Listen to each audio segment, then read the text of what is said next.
Good evening all present here. నేను ఇక్కడ 3rd క్లాస్లో వచ్చాను. ఎప్పుడైతే ఇంత ఉన్నప్పుడు వచ్చాను, ఇప్పుడు ఇంత అయిపోయాను. చిన్నప్పుడు ఫస్ట్ డే వచ్చినప్పుడు మాకు చందనం తెలుగు మేము అప్పుడు ఒక స్లిప్ టెస్ట్ పెట్టాను అనమాట. దాంట్లో 10/8 వచ్చాయి. చాలా ప్రౌడ్గా ఫీల్ అయ్యా. ఫస్ట్ డే కదా, చాలా మార్క్స్ వచ్చాయి. నేనే ఫస్ట్ ర్యాంక్ అనుకున్నా. కానీ నెక్స్ట్ డే అనుష మ్యామ్ వచ్చారు, పటా బాదారు.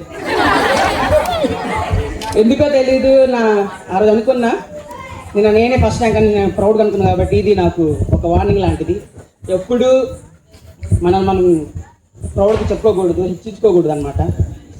నేను ఇక్కడ 3rd క్లాస్లో వచ్చినప్పుడు ఫస్ట్ ర్యాంక్ కూడా వచ్చింది నాకు. అప్పుడు కూడా చాలా హ్యాపీగా ఫీల్ అయ్యా అనమాట. ఇప్పుడు 10th క్లాస్లో ప్రతి ఒక్క టీచర్తో ప్రతి ఒక్క బాండింగ్ ఉంది నాకు. అది మర్చిపోలేనిది. ఎస్పెషల్లీ సోషల్ సార్ ఎప్పుడు వచ్చినా కూడా తిన్నావా అనే మాటతో నా డే స్టార్ట్ అవుతుంది. ఆ పీరియడ్లో చెప్పాలంటే చాలా ఉన్నాయి. So thank you. మాకు సబ్జెక్ట్ లెసన్సే కాకుండా లైఫ్ లెసన్స్ కూడా నేర్పించినందుకు. So thank you so much.